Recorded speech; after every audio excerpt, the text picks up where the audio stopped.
Well, welcome everybody to the Aloha Friday podcast, where we have a beautiful guest today that we're going to be talking to, a dear friend of mine. But before we get started, I just wanted to welcome to the Ho'okele Department podcast that we have. And the reason why we're doing these, it looks like people are coming on.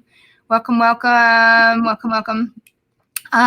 So we decided at the beginning of this year to really start these podcasts because there's so many amazing stories that come from this college here at CCH and also BYU Hawaii. And we want to be able to showcase the alumni and teachers who have given service to this beautiful campus. And so today I want to introduce you to a dear, dear friend of mine who happens to have gone here in 1959, which was back when it was in CCH. And he was only here for a year. But as you're going to hear today in his story, he's going to share an amazing story that's going to bring shed a lot of light of why the power of coming here and being here and getting the education and the mentorship that this place offers. And just want to remind you, we do see comments. So if you'd like to say comments, if you can go ahead and chime in where you are watching live from, we'd love to see that. Also, if you have any questions for Gary or myself that you'd like to, or comments, you can do that. We see those live and we can bring those on. And at the very end of the podcast, we would love to bring those questions on and be more interactive at the very end. So we're so grateful that you are here. So I want to introduce to you my beautiful friend, Gary Kolman. Let me just, I got to switch this up here. There we go. Nice to meet everybody. Welcome, Gary. Oh my gosh. It's super exciting to have you here. And the reason being is because you are a dear friend of mine. I actually know. Yeah, we've known for a long time. I know. I think we met maybe 7 or 8 years ago. Yeah. When we were in Las Vegas. So tell everybody kind of who you are, where you're from, and then we'll get into what brought you to BYU or to CCH, the Church College. Right. Well, as she said, my name is Gary Kolman, and right now I'm living in Heber City, Utah. Just a quick history: I was born and raised in Southern California. Graduated from high school up at a place called Rim of the World High School, which is in Lake Arrowhead, California, and that was probably the beginning of where I started my life. And just in a quick statement, with regard to the church, I am a member of the Church of Jesus Christ of Latter-day Saints, and all through my youth, all the way up until I was graduating from high school, I had absolutely zero activity in the church. I was not active at all. My grandfather, who was active, saw that I was baptized when I was 8 years of age. But beyond that, I was totally inactive. And when I turned 12, he insisted that I be ordained a deacon. So I was ordained a deacon. And that was as far as it went. And in my senior year at Rim of the World High School, Lake Arrowhead, California, there in my senior year, I had some issues that prompted the school to ask if I would leave, kind of expelled. Mm-hmm. So I was taken out of the school, and about 2 weeks after being out of school on this expelled situation, I had a teacher, one of my teachers there at the Rim of the World High School, made contact with me. And he said, Gary, I need you in my office as quickly as you can. Well, I went to the office, and there in that office was the principal and vice principal. So I sat down with 3 people.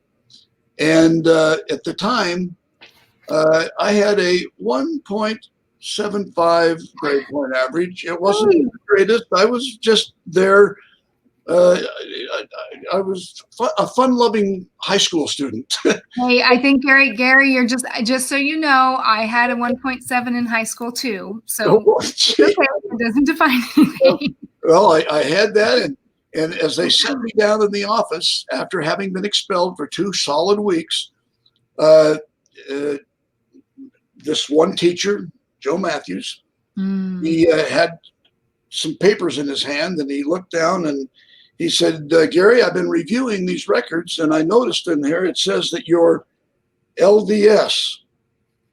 I go, what? I didn't even know what it was. And he said, you're a Mormon? And I said, oh, yeah. I said, my grandfather is.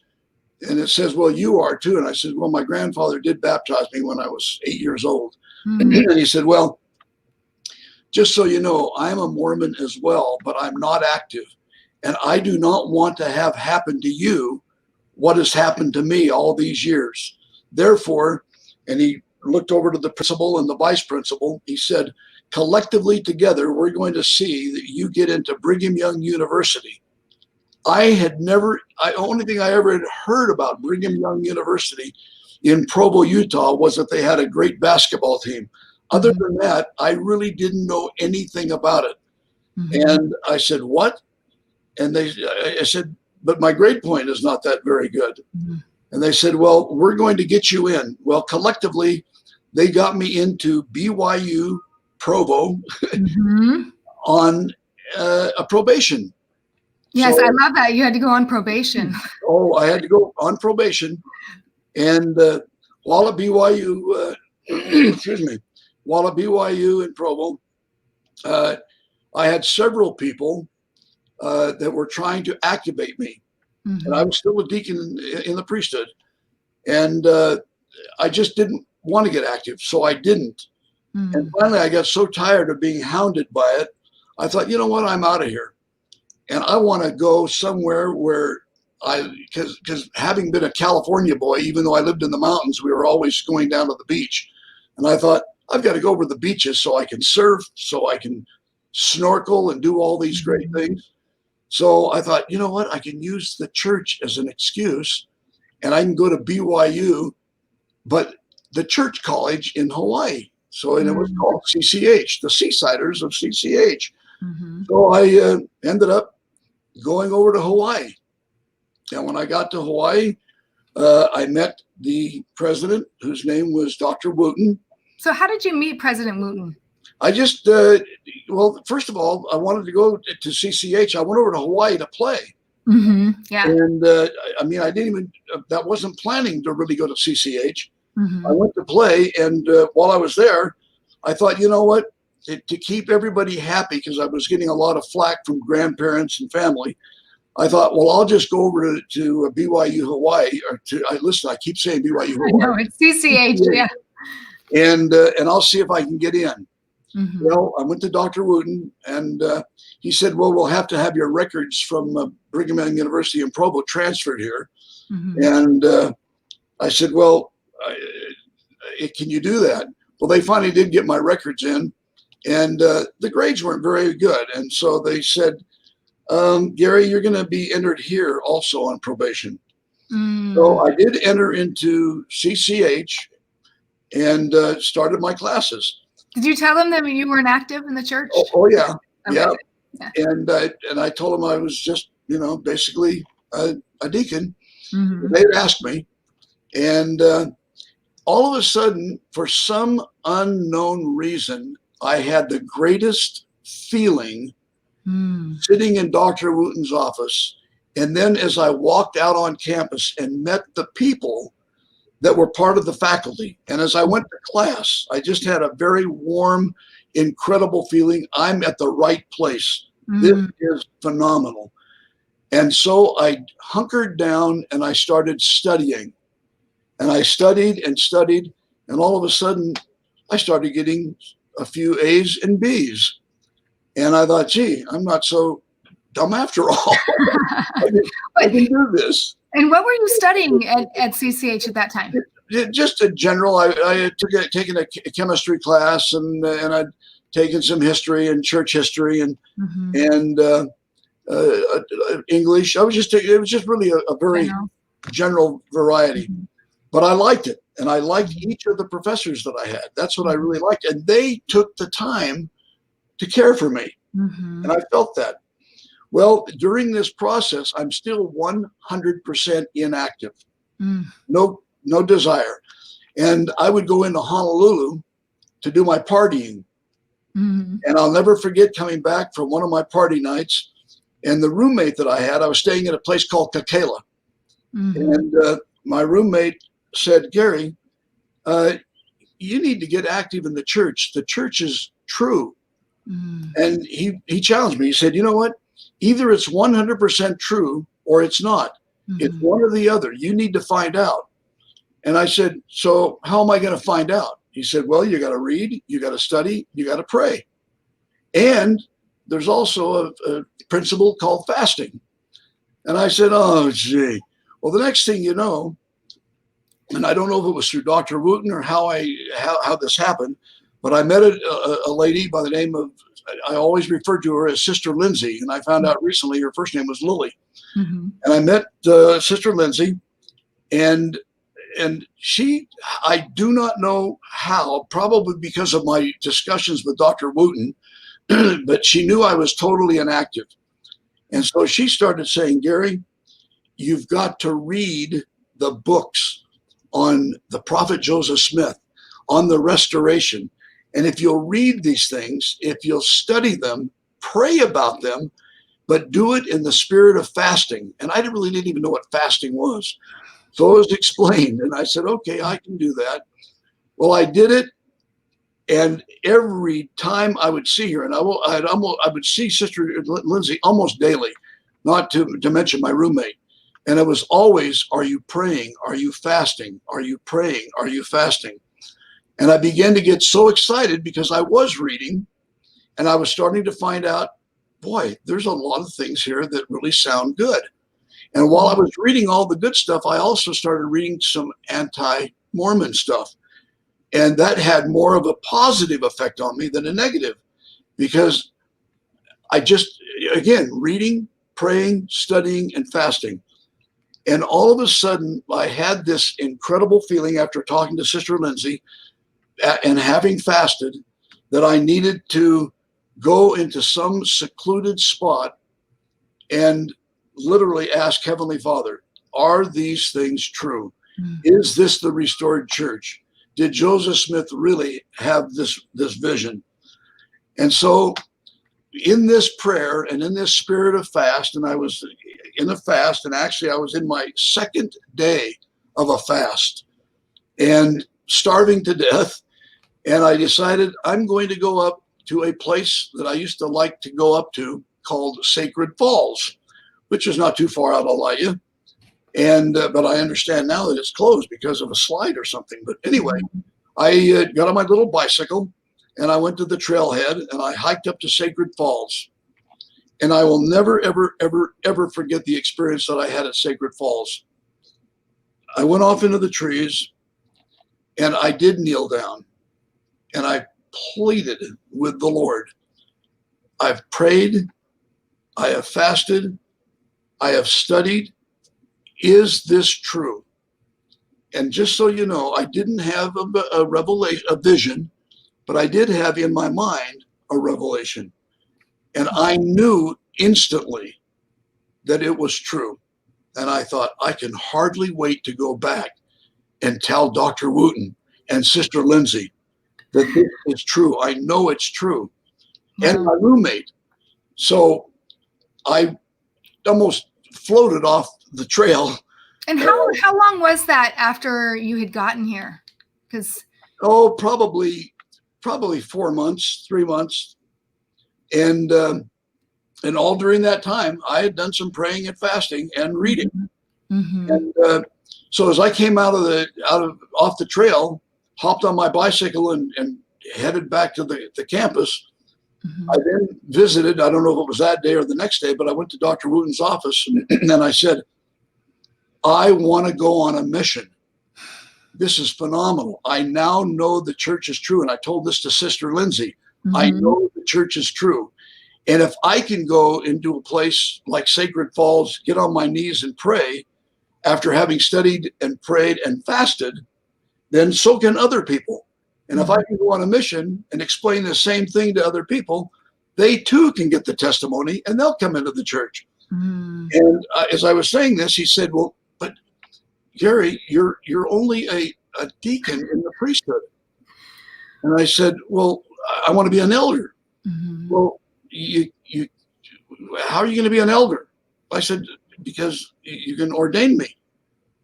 Well, Gary, I'll tell you what, we can't do that right now. But we do have a general authority coming to our campus. He'll be here in a couple of days, and he's going to be speaking to a forum assembly. And he's coming out of Salt Lake, and he'll be here. Why don't you go talk to him?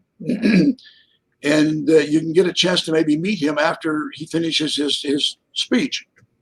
Well, the long story short, he finished his speech. I did go, and he finished the speech. And out in the foyer, I stopped him. And I said, I have been inactive in the church, and I said, I'm only, I'm only a deacon. And I said, I'd like to be able to become an elder, and I'd like to go on a mission. He said, well, that's really wonderful. But, to do that, you've got to have a ward and a stake to leave from, and you've got to be active. And I said, well, I am. I'm just now getting active. Well, no, you got to be active for a year before you can be called on this mission. And you got to have a ward and a stake. And I said, well, wait. I said, something doesn't make sense here, because I said, tell me, isn't the Lord the same yesterday, today, and forever? And he said, yes, that's absolutely right.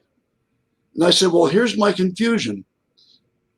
I have prayed about these things, and I know it's true. Now, in comparison, if this is the same Lord that's today, yesterday, and forever, I was reading about Paul, who was on the road to Damascus, and he was going to persecute the saints. And an angel of the Lord appeared to him. And when the vision was completed, Paul was a total convert and a believer. And he then went, instead of persecuting the saints, he basically went as a missionary. And I said to this general authority, I said, I don't recall the angel of the Lord or anyone else telling him that he had to wait a year before he could continue his road to Damascus. If I remember correctly, he went straight there and started to preach the gospel. And if this is the same Lord today, yesterday, and forever, what has changed? And his mouth kind of dropped. And he was polite, and he said, I'll take it up with the brethren when I get back to Salt Lake. Okay, good, do it.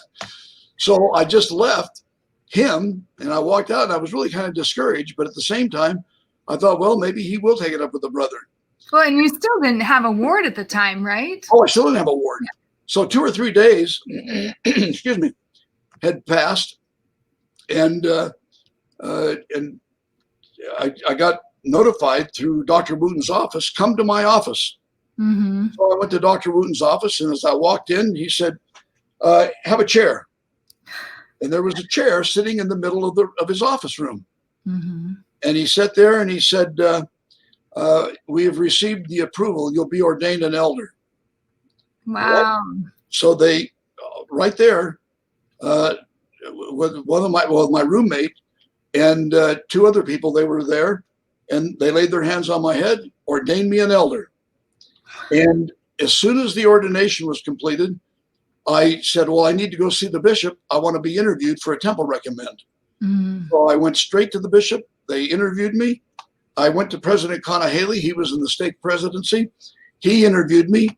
And within 1 hour of me being ordained to an elder, I was inside the Laia Hawaiian Temple getting my endowments. And that's 3 days after you talked to the general authority. Yes. Oh my God. And so I'm in there getting my endowments, and I could not believe the testimony that I felt within the walls of that temple and taking those sacred covenants. I came out, I'll never forget, I'll never ever forget. I came out of the front door and I stood looking out over the nice, beautiful palm trees and the ocean out to the front of it. I looked out and I thought, how did this ever happen?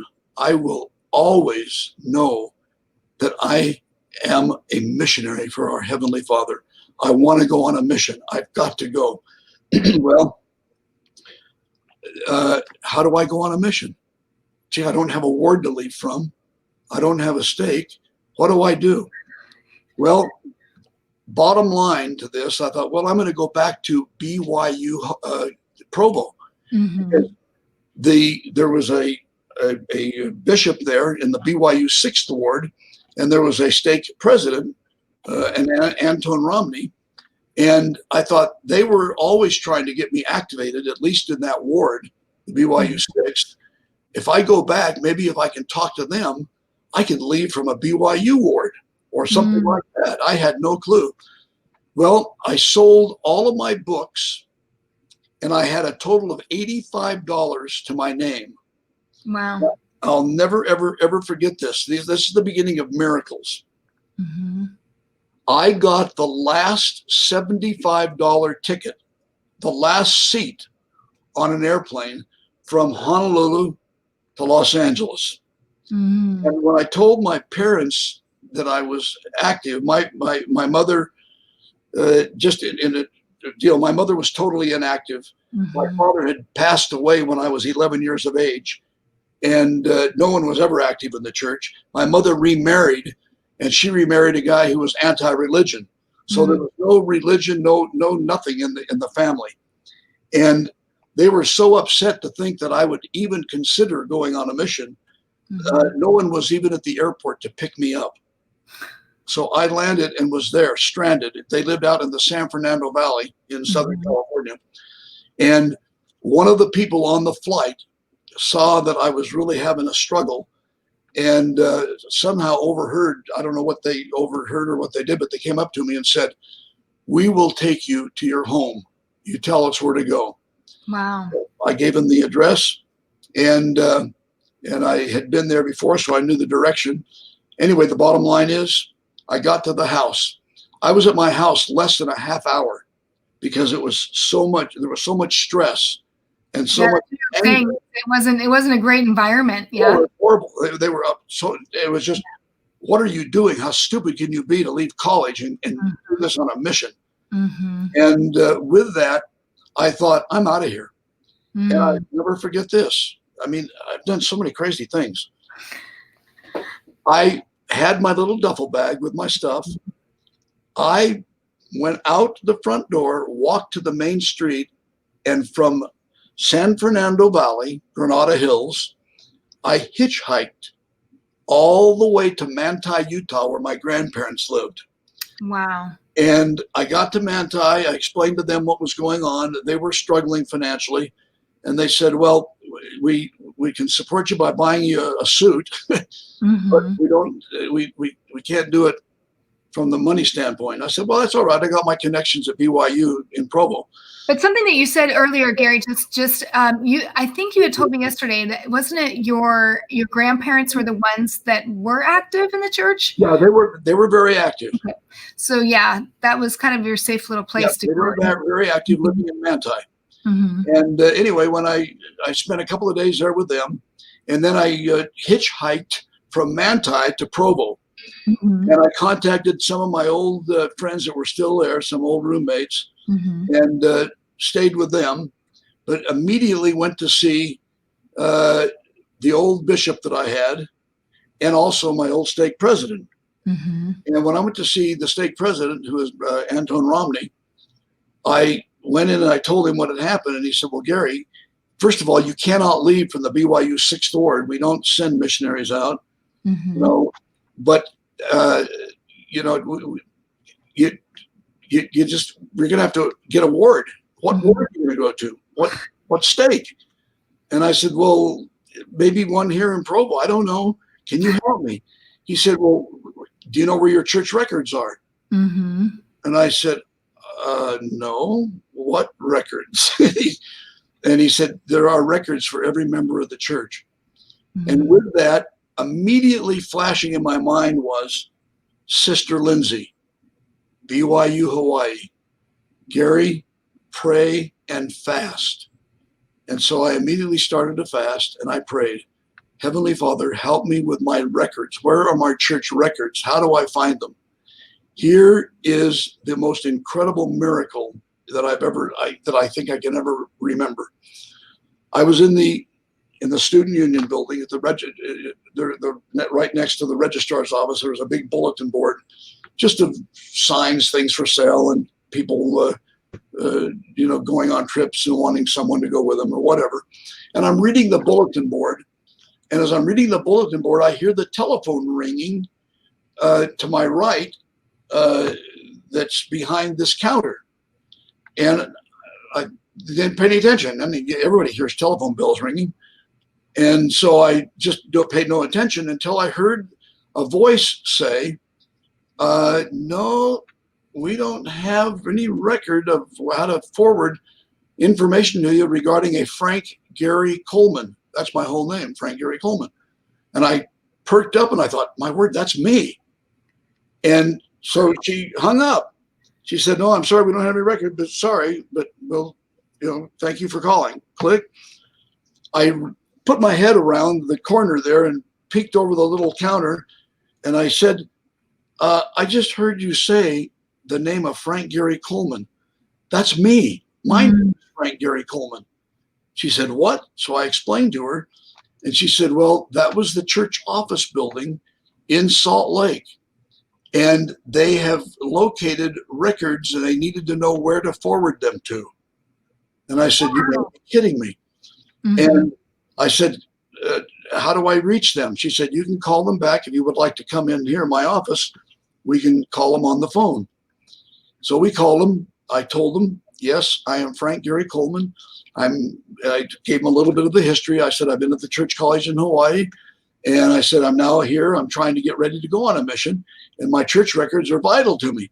And I said, let me get with President Romney and tell him what has happened, and we can have my records forwarded here. And I said, we'll be back to you. So I immediately went over to Brother Romney, and I said, President Romney, guess what? And I told him the story.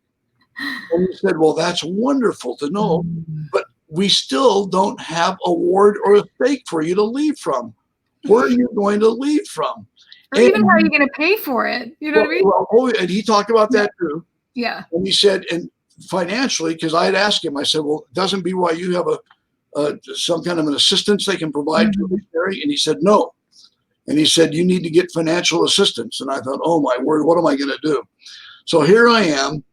At least my church records were found, but I had absolutely zero financial ability, no ward, no stake. And again, Sister Lindsay, Church College of Hawaii, comes to mind. Gary, pray and fast, and you'll find that Heavenly Father will answer you. And I had the faith. I had now the testimony. And so I began, and I opened a fast, another fast. I'll tell you, I lost a lot of weight in Provo fasting. And I opened the fast, and I was praying, please, Heavenly Father, please help me. Well, I went in to Night Magnum Cafeteria, which is located there on the BYU Provo campus. And as I was going through the line, basically begging for some food, because I only had $10 left in my pocket. And as I was going through, I looked over at one of the tables where a bunch of girls were sitting, and I looked and I thought, I recognized one of those faces. That's my old friend from Rim of the World High School in Lake Arrowhead. What is she doing here? So I went over and I said, Sarah Lee, it's me. And she said, Gary, what are you doing? Well, I explained what was going on. And she said, well, Gary, you know, when you used to come home, when you had your first year at BYU, you would come home and you would always go back to the old party life routine. And at one of those crazy parties, you said, hey, Sarah Lee, you'd be good. You don't party with any of these people. You just sit around here looking at everybody. You'd be a good student at BYU. She said, I've never forgotten that. And coincidentally, my grandmother is a member of the church, and I just became a member. And now I'm here at BYU because I listened to what you told me clear back a year and a half or 2 years ago. And I said, that's what's so interesting is that those pivotal moments and pivotal people that, I mean, it happens everywhere, right? It was miraculous. Yeah. And to see Sarah Lee there at this particular time. So as I explained it to her about my situation, she said, I'm going to talk to my grandmother and I'll get back to you because I think that she has always wanted to send someone on a mission, and I'll bet you she'll support you. The next thing I know, I go in the next day for my little free meal that I was getting from them, and Sarah Lee said, I talked to my grandmother, and she wants to know the amount and how to contact you, and she wants you to contact her, but she's willing to support you. Wow. And I said, that's fantastic. So immediately I went to President Romney's office, and I said, President Romney, I've got financial assistance. I've got someone who's going to support me. And her granddaughter is a student here at BYU, and she is the student. Sarah Lee has already talked to her grandmother, and the grandmother has agreed. And I said, this is great. And he said, well, that's great, Gary, but you still don't have a ward, or you still don't have a stake to leave from. And I said, well, we'll get one somehow.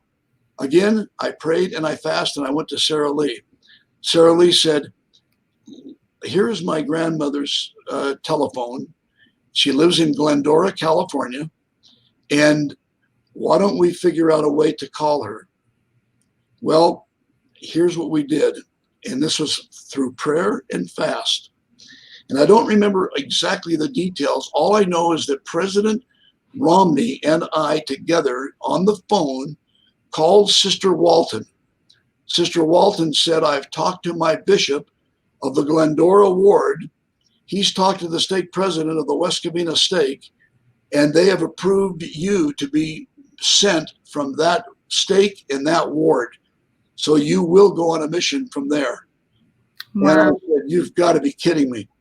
And with that, President Romney there at BYU got the phone number of Bishop Green. I think his name was Green. Anyway, the bishop. And he immediately, in my presence, called the bishop. And the bishop answered wherever he called. And I don't know if it was a work number or whatever. But anyway, the bishop answered and said, yes, Sister Walton has spoken to us. And we've got it approved through the stake president. He will leave from our ward, the Glendora ward, the West Covina stake. And with that, President Romney was just blown away. And so we called the church office building. President Romney then told them where to send my church records. So my records were sent to the Glendora ward. And within that week, I received my official mission call to the Great Lakes Mission. And in the United States. Yep, in the United States. And on February the 15th or the February the 17th of 1960, I received my official call to the Great Lakes Mission, Indiana, Ohio, and Michigan. And I served in that mission, had phenomenal success.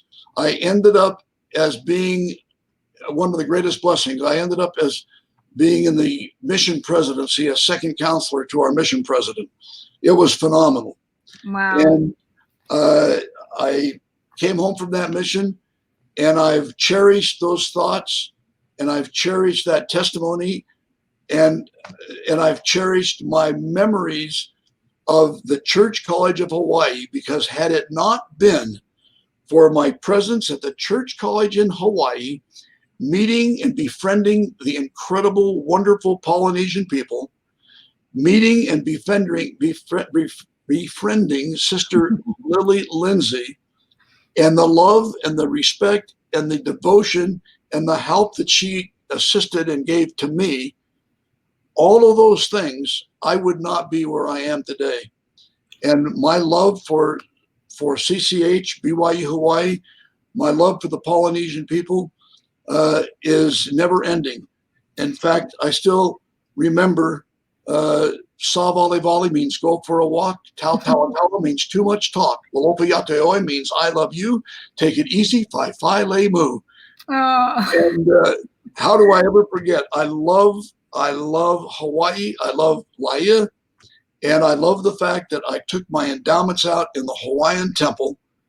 And I will always cherish my time spent there with my memory at Sacred Falls and the beautiful, beautiful area of Laia, Hawaii. And you know what? Thank you, Gary, for sharing such an incredible story, because I know ever since I met you, I mean, when we first met, I didn't know I was going to be out here, but ever since I decided I'd be out here, I love every time that we talk. You're so respectful to your time that was here. And one of the things that you said the other day when we were talking is that the Sacred Falls was kind of your sacred grove. Oh, it was, without a doubt. Yeah, that experience that you had there. And I think that's something that's very special that a lot of people experience when they come here, no matter where they are in their life or what they're going through, is that there is this very unique spirit about this. And I love that somebody said the other day that you know, this is probably one of the most dedicated places in the church, is this area. And for the very purpose of what you had experienced, was it's here to build leaders and to build testimonies and to be able to build the kingdom of God. Right? Well, you know, and when each time when I'd see Sister Lindsay and be reminded to fast and pray, and to include my roommate as well, I would go out of the Kekela dorm that I was in. They were, I'm sure they'd been taken down and rebuilt because they were old. And I'd walk out on the beach, and I remember the prayers that I had on that beach walking along. And between the beach areas and Sacred Falls, I'll tell you, that's my testimony. And I love Hawaii, because had it not been for me being there and meeting these people, who knows where I would be. I mean, because I was 100% inactive and wanted nothing to do with the church. And yet Sister Lindsay placed that thought in my mind and told me how I could learn that it was true. And I will say also my roommate, and by the way, my roommate has since passed away. But I'm grateful for the experiences I've had there. I feel very fortunate. I'm healthy, I'm happy, and I've made. You've lived a life. You have lived. I mean, you've done business all over the world. Yep. You've been active in the church. You married in the temple. Yes. Yep. And you have how many children? 7, 1 boy and 6 girls. Wow. That's a lot of estrogen. It's been great. And I had a great time. I served as a bishop for 5 years. And I've been on two stake high councils. And it's just been great. I've loved my service in the church. Actually, I've been in 3 different bishoprics as counselor. And I just... And you do humanitarian work in Africa. I do a humanitarian work in Ethiopia. I've been to Ethiopia 15 times.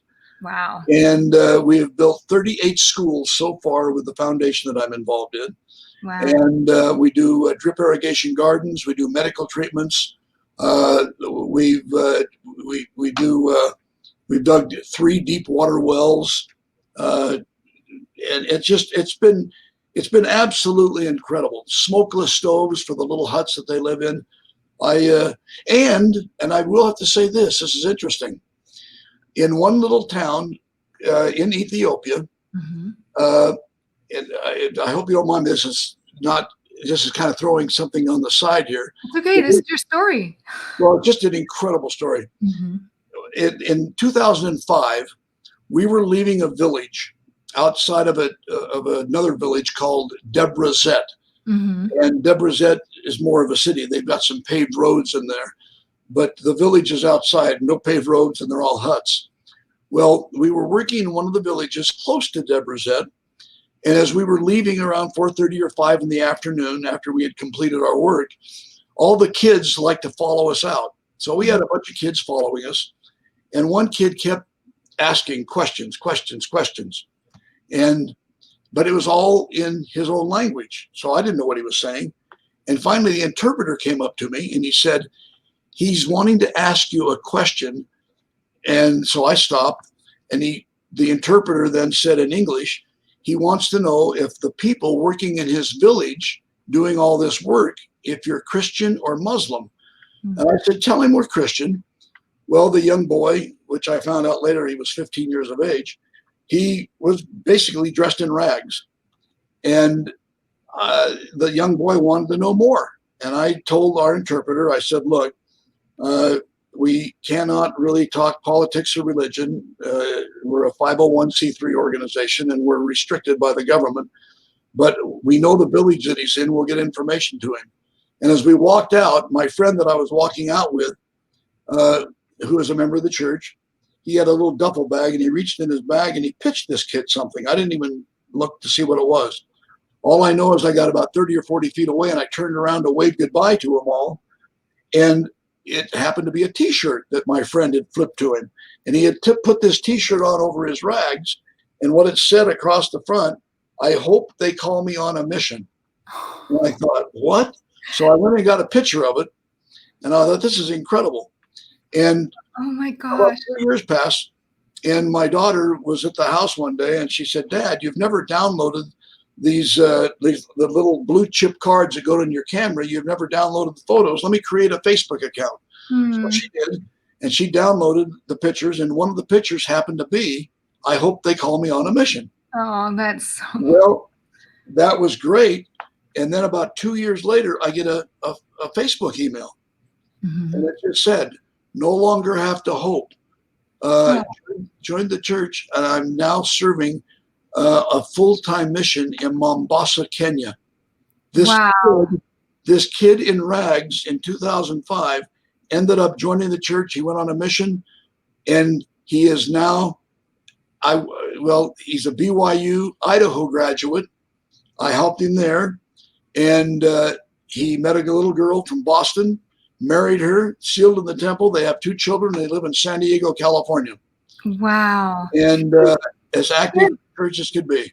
Don't you think it's just amazing? I think when we really step back from it, God puts us where we need to be at the very moment that we need to be there. No question. And to influence people. And it's no different than this here in, Hawaii, if you're in Kenya, or if you're in Japan.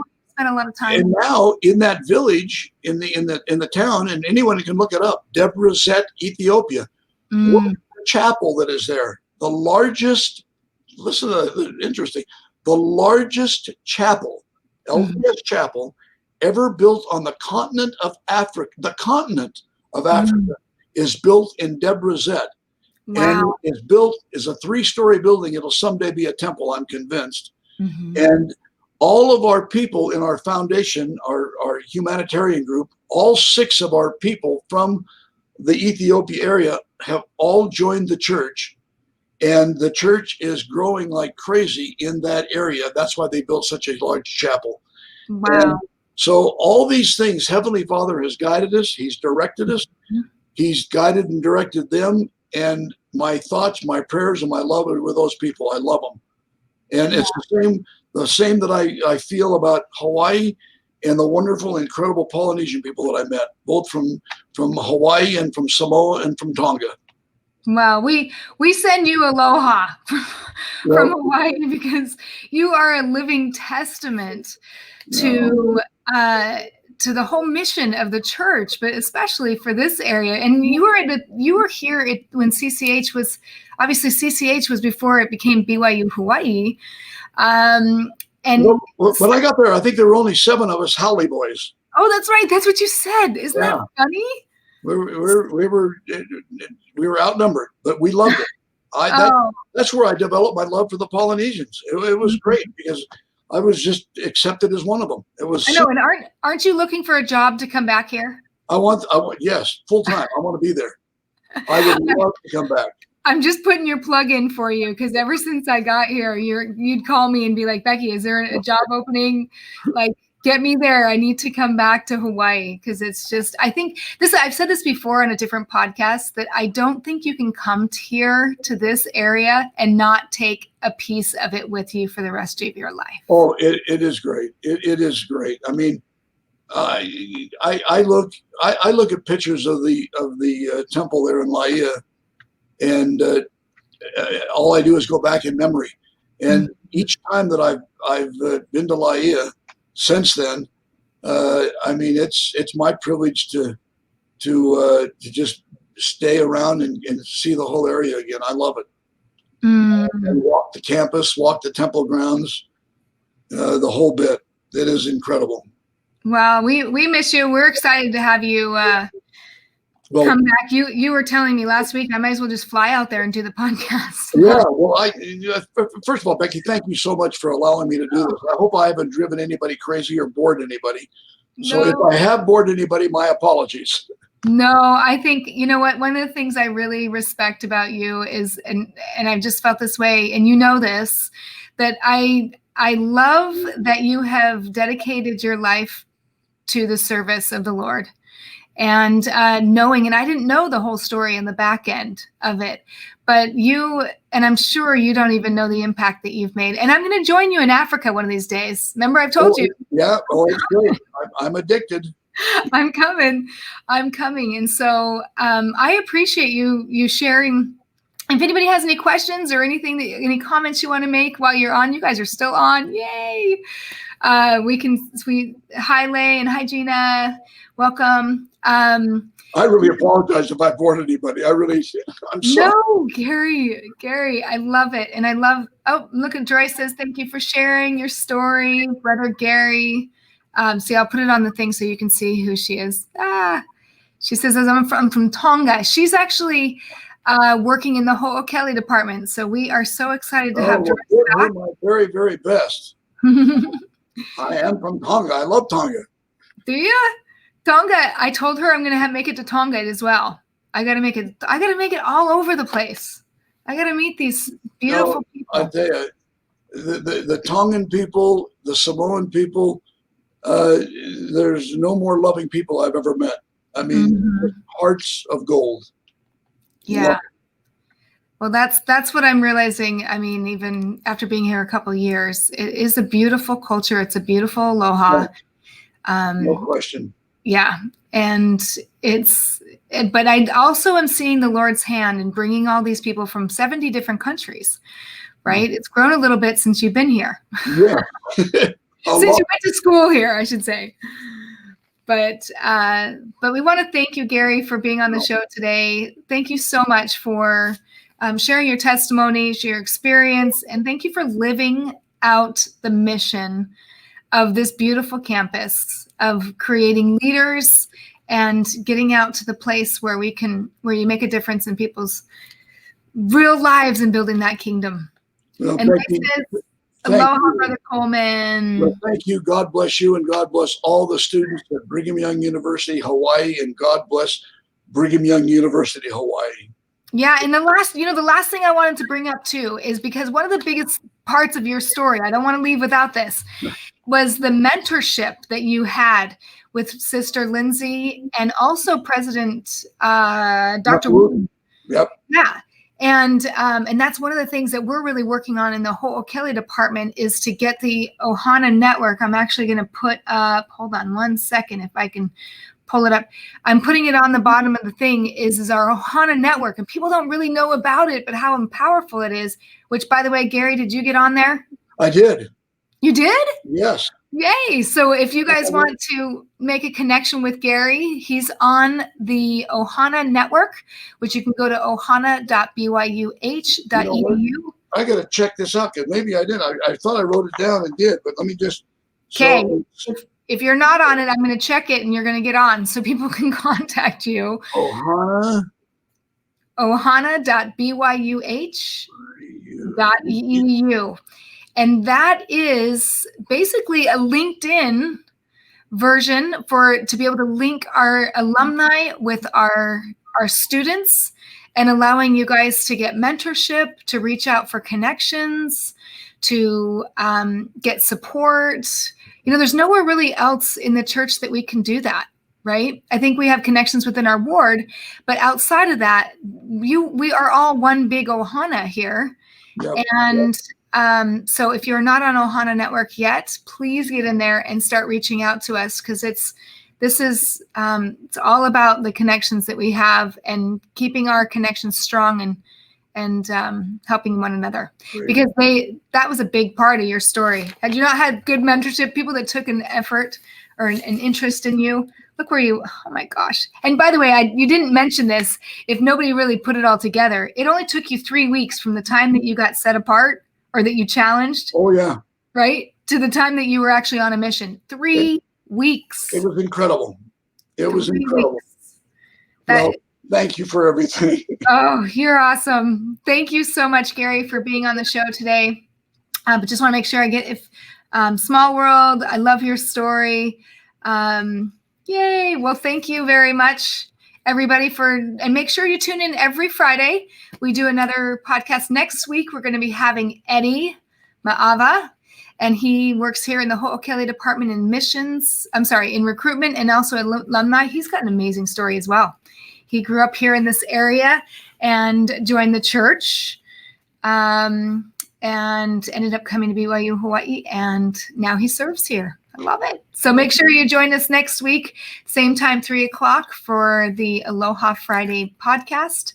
And make sure you join also our Ohana Network. And so mahalo, Gary, and aloha. And whenever you're in town, please come and visit us.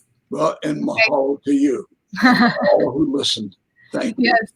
Thanks so much, you guys. Have a great weekend, and we'll see you next week. Bye-bye. Bye-bye.